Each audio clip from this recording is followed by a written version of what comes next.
Unfortunately, poverty seems to be sweeping our nation. The unemployment rates have recently been at all-time highs, and debt is just getting larger and larger. The man you are about to meet is living in poverty, but not because he lost his job or his home, because he chose to do so. Meet Dan Price. He's around 50 years old.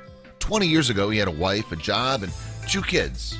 Price read Pain Hollow, a 1974 book about author Harlan Hubbard's rejection of modernity and his primitive home on the shore of the Ohio River. Price's marriage dissolved and the whole family moved to Oregon. Price opted to move alone into a tiny cabin in the woods, then a flop house, then a teepee, and finally into an underground hobbit hole on a horse pasture near a river where he still lives.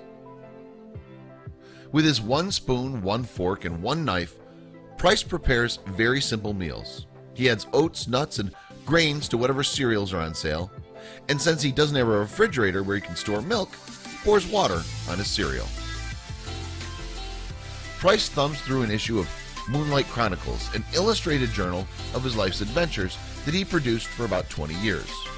Chronicles serves as an artistic outlet and a modest income stream for Price, allowing him to approach sponsors for goods such as tents and clothing in exchange for mentions in his journal. For Price, who has no washing machine or dryer, doing laundry means cleaning his clothes in the river that runs along the edge of his property. He dries his clothing on a line. What happens when you get richer and richer is you dream of making a paradise for yourself, he said.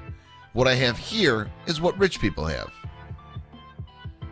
He removes 1 cottonwood each autumn, replacing those trees with evergreens, which he says tend not to drop large limbs during storms.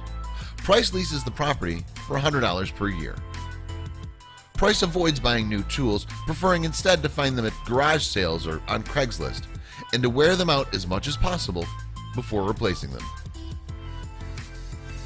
Price's version of the simple life costs $5,000 a year, which he earns from publishing a wilderness zine and doing odd jobs around Joseph, his eastern Oregon town. I like being able to do what I want to do, said Price. I don't believe in houses or mortgages. Who in their right mind would spend their lifetime paying for a building that they never get to spend time in because they're always working?